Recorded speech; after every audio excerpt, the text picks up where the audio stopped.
So let's have a look at this then. So what's happened is Erin, of course, has got this great big lovely house. Erin, she had a silver spoon in her mouth, didn't she? She's inherited money, she's comfortable, she doesn't know what it's like to have to worry about paying a bill or, having her electric cut off or her water cut off. That's happened to me a million times. And, she doesn't have to worry about, she's got her two kids, she don't have to worry about getting their books, because I know there'll be a lot of people, in Spain, you don't get your books paid. I don't know how it is in the UK or other countries, but I've only got one child. I can remember every August was a nightmare, worrying about September, because you'd have to, the books would be about €400 or something like that. And, it'd become, for me, because I'm so quiet in August, I hardly earn any money in August because of, people don't want to do Spanish classes. So you'd have a really quiet August where you hardly had any money. And then next thing, it's September, and your children are going back. Oh, for me, it was one child, thank God. Your child's going back to school. You've got to buy their books. You've got to find €400 from somewhere. Also, it's my son's birthday in September, so it'd be trying to sort out, birthday presents, party, this, that, and the other. All that following a really quiet month. So it's always a bit of a nightmare. I never looked forward to his birthday, which is a shame, because I was always worried. I always managed to do it. I always managed to get what I needed to get.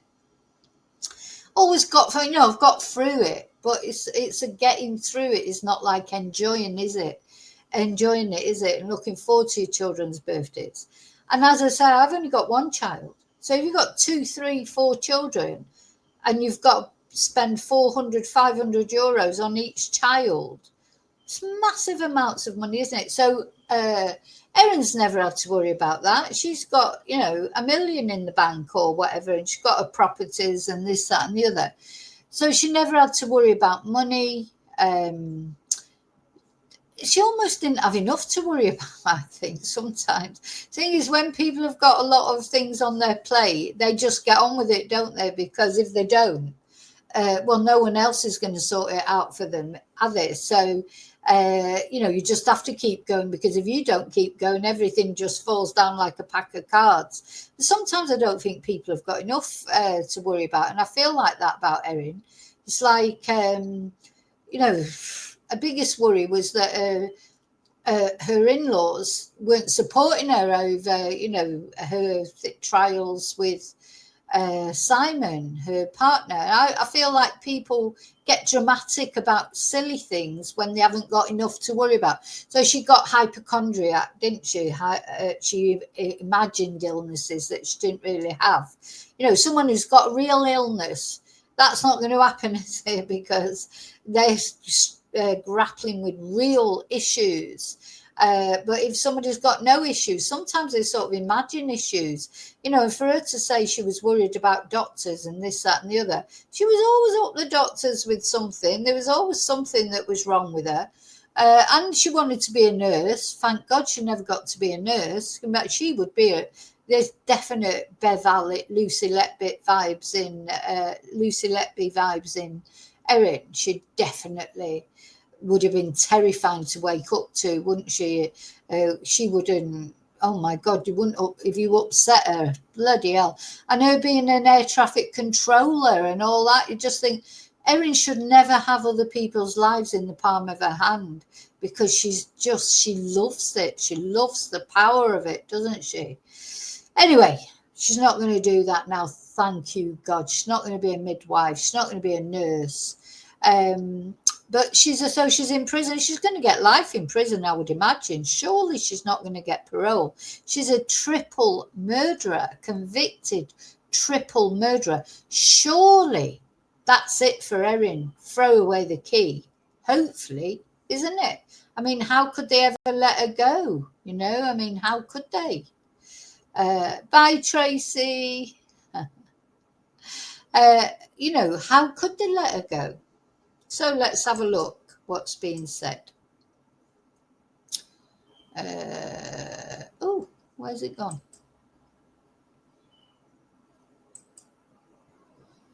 There it is.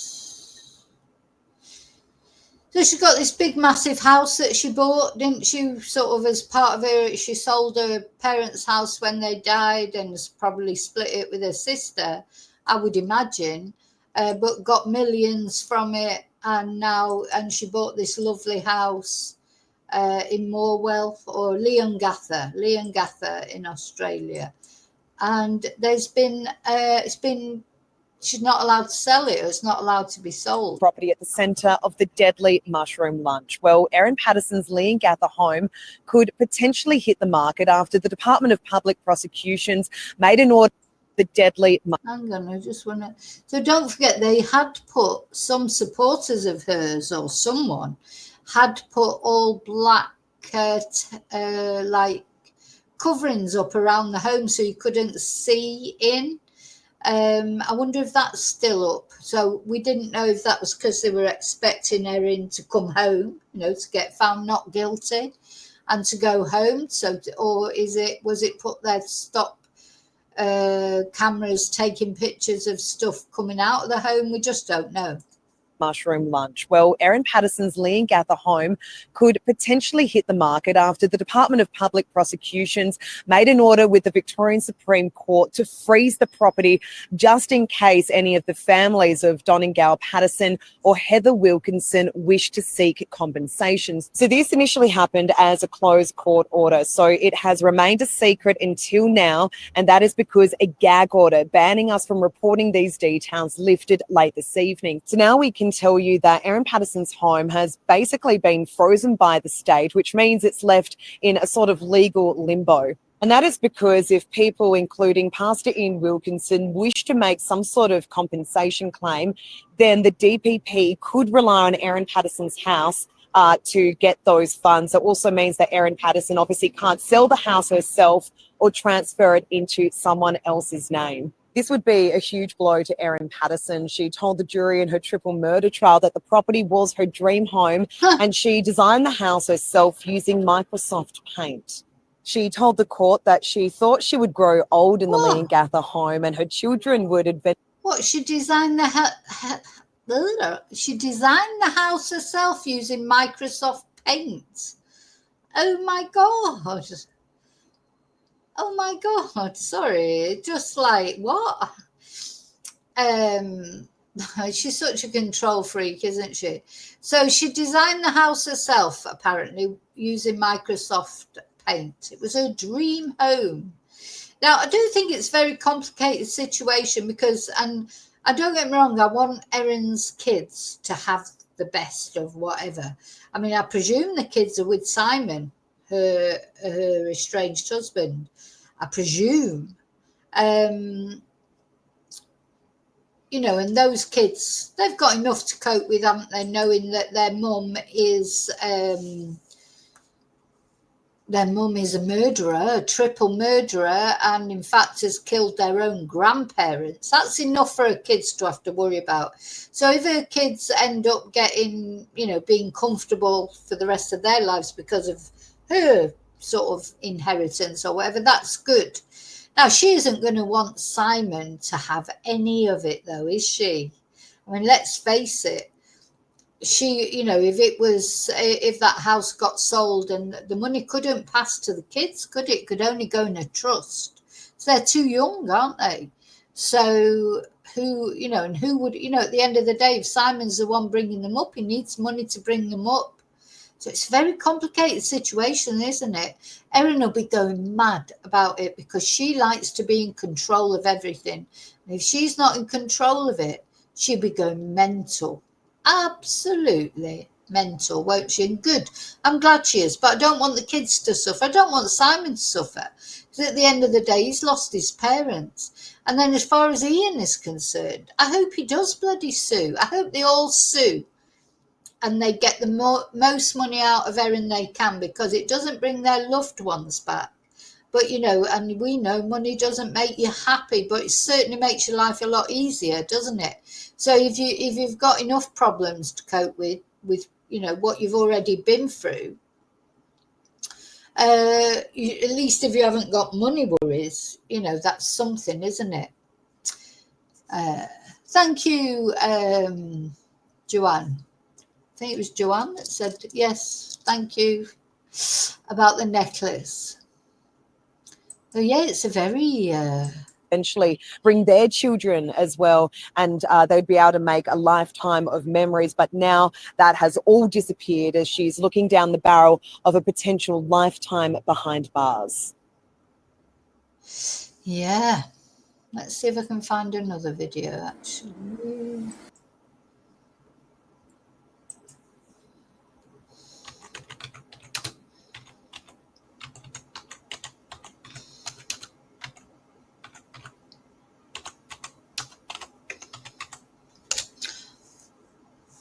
I just think it is good that she can't do it, because I know she'll be annoyed by it. She'll be annoyed by it because she won't like not being in control, and that's it. So, you know, her home being restrained, she definitely will not be happy. So I've got another video. Let's have a look at.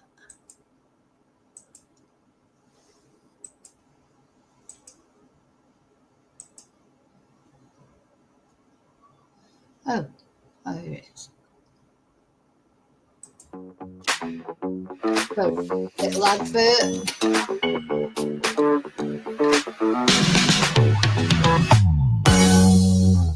The house at the centre of the deadly mushroom lunch could hit the market after the state launched civil action against Erin Patterson. In a secret hearing, the Crown made an order to freeze the triple murderer's Leongatha home in case her victims' families seek compensation. Court reporter Amber Johnston. Built as a dream home for a growing family, the property at the centre of the deadly mushroom lunch stands still, frozen by the state, as the wait for justice plays out beyond its walls. I think this is a preemptive move by the DPP to ensure that any assets are retained. The Crown seizing control of Erin Patterson's property, leaving it in a legal limbo. In order to ensure there's assets to pay any compensation, they froze them.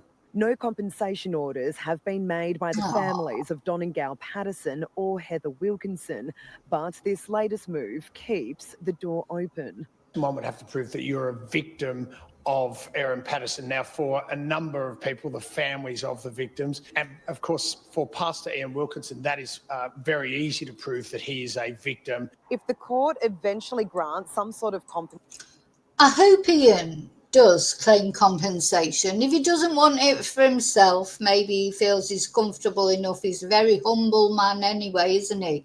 But he could sue for compensation, and he could use it for the church, you know, to help other people.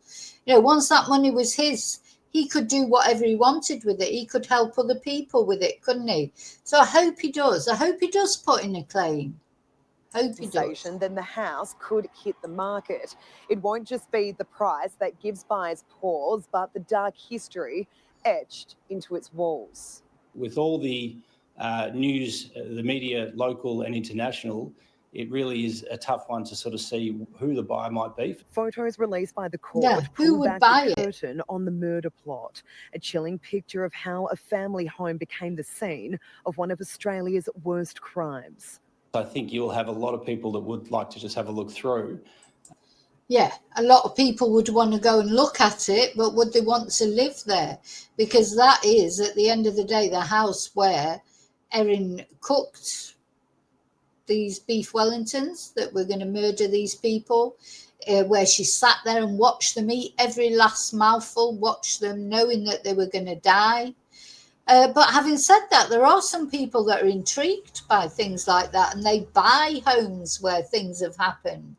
The other thing, of course, people could do is turn it into a mushroom museum or something. I don't know. I suppose some investor could buy it and do tours or something like that. I don't know. And you could stop for lunch and have beef Wellington be on the menu. And, you know, I'm sorry, I'm being facetious, but you know what? If you didn't laugh, you'd cry in these cases. Yeah, who's going to want to live there? Who is going to want to live there after what happened there? So although these poor people, they didn't die there, but that they were, from the minute they got up from that table, from the minute they finished those meals, they were dead people walking. And she said goodbye to them, probably gave them a kiss on the cheek, sent them off, you know. Oh, and they were like, oh, that was delicious. Oh, thank you so much. It was such a lovely meal. Thank you for inviting us. Prayed for her because she had cancer. And all the time then, they were already dying inside. But coming down to the buyer, I think it can either go two ways. Erin Patterson described the property as her dream home. She was involved in every step of the design, telling the jury she drew the plans herself on Microsoft Paint. Erin Patterson building the perfect home to hold a lifetime of memory. Microsoft Paint. I mean, how old is Microsoft Paint? You know, even me, and I'm like the least sort of advanced person as far as technology is concerned. Even I can't remember the last time I used Microsoft Paint, for fuck's sake. Sorry. Microsoft Paint. Mind you, it was probably a while ago. Yeah, maybe it was at a time when Microsoft Paint was popular. But she's a cheapskate as well, isn't she? That I do think that about Erin. All that money she's got. Why didn't she get a bloody architect in to do it? You know, designing it on yourself on Microsoft Paint is what you do if you're on a budget and you can't afford to pay anyone. But if you've got Erin's money, you get a bloody proper architect in. Just shows you she's got to do everything herself because she thinks she's superior to everybody else. But now she faces a future without them as she stares down the potential of life behind bars. Amber Johnston, 9 News. Yeah. I feel like I've got to show, you know who she reminds me of, and I'm going to show that picture because that's Erin, isn't it? General Woomwort from Watership Down. Yeah, she's a bit rodenty, isn't it? She's like a cross between a mushroom and a rodent. Isn't she? Horrible woman.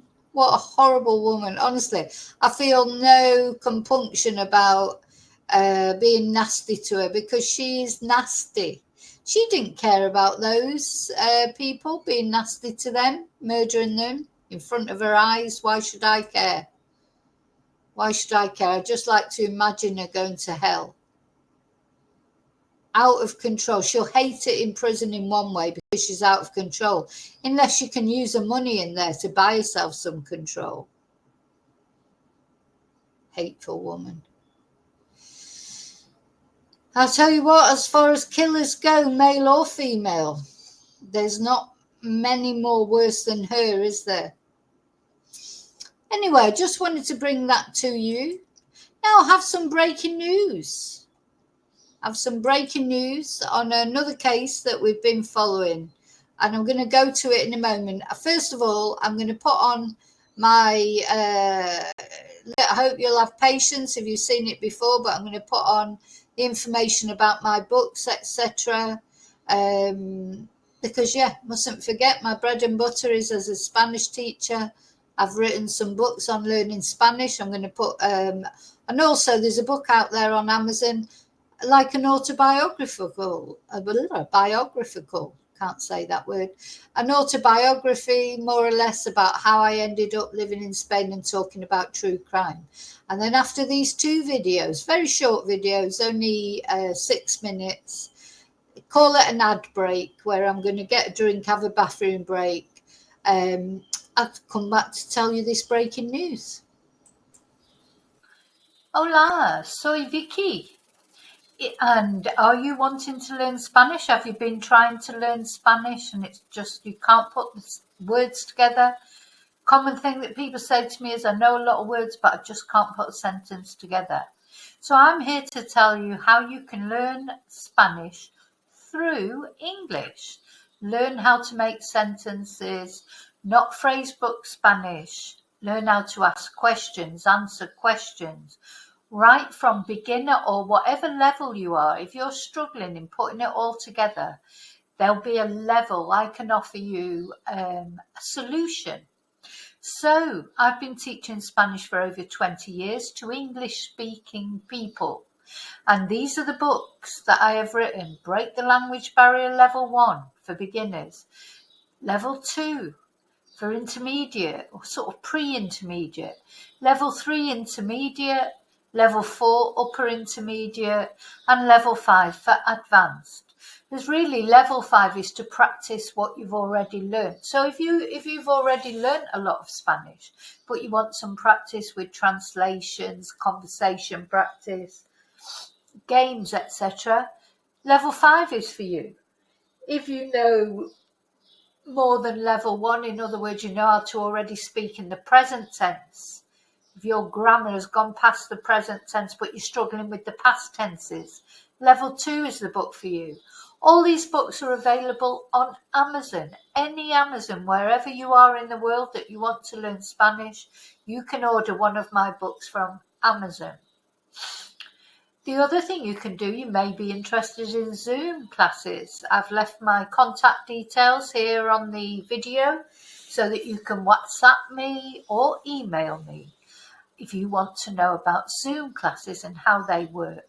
Or another way you can learn is, along with the book, have recorded classes to learn. So although we're not sort of face-to-face as we would be on a Zoom class, you can still ask me questions. You can watch the class, on the video, watch the class which goes with the book. All the books have everything is, the classes, I can either teach you face-to-face like we're talking now in Zoom classes, or if either your budget doesn't run that far or you haven't got the time for Zoom classes, we can do it as a course where you get the book and you get the actual recorded classes, and you can learn in your own time, but you can still ask me questions by email, just not in the moment because it's not an actual one-to-one class, but you'll find that is reflected in the price.